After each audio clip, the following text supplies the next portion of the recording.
This is the ENGWE M20 electric bike. It's got this chunky, rugged frame that immediately stands out, and the overall build is really solid. The fat 20-inch tires and those wide tan sidewalls make it feel like I'm about to hit a trail or take on some adventure, even if I'm just using it to get to class or run errands. Honestly, the look alone is what first caught my attention. It's got that cool, almost retro look, but the design is super modern, especially with the full suspension and dual headlights up front. From my experience riding around campus and through my neighborhood, I can say I was a bit skeptical at first because of how bulky it looked. Like, would it be too heavy or hard to maneuver? Turns out, the weight gives it a really sturdy feel on the road, and I'm actually more confident riding it at higher speeds. The ENGWE M20 weighs nearly 100 pounds when both batteries are attached, so yeah, it's heavy, but on the move. It lets you roll right over bumps or rough sidewalks without losing control. Talking about key features, the motor is where a lot of the magic happens for this bike. It's got a 750-watt motor that peaks at 1,000 watts, so when I hit the throttle or start using pedal assist, it feels powerful right away, especially on hills. I've taken it up some pretty steep streets, and there's a big difference from regular e-bikes that struggle once the road points upward. This one just keeps on going.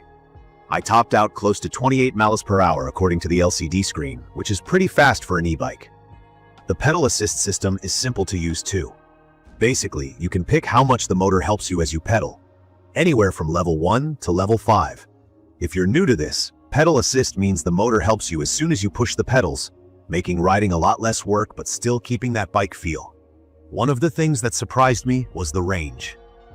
The model I have comes with two big batteries, dual 48-volt 13 hours for a combined 26 hour, which is massive for this type of bike.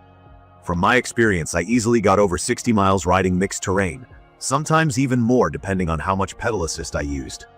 If I only used pure throttle, meaning I didn't pedal at all, I got a little less, but that's expected with any electric bike.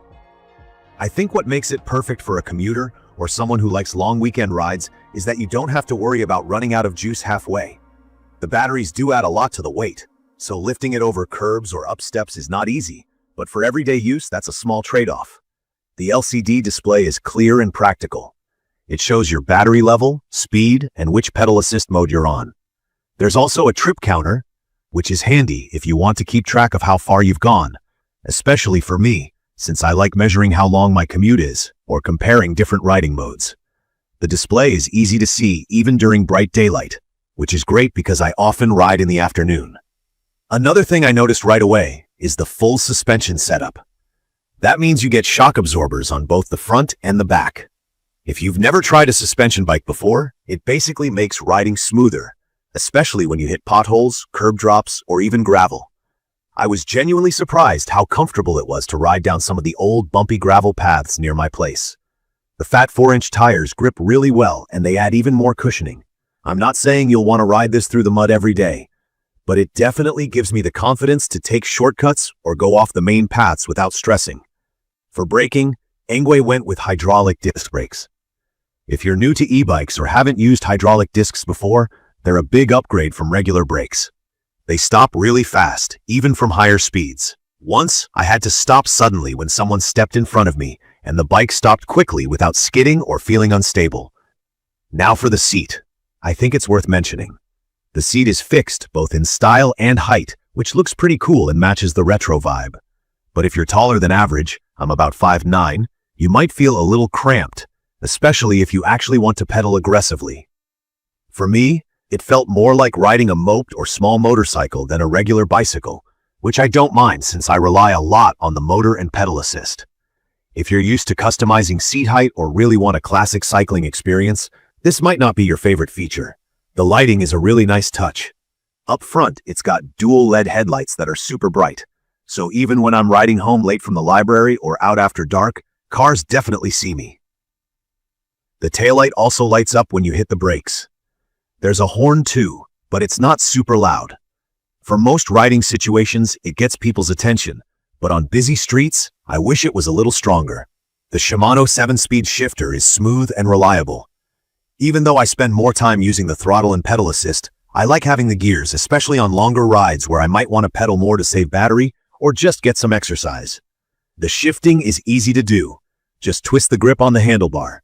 One of the biggest things for me, and something I think a lot of riders overlook, is noise.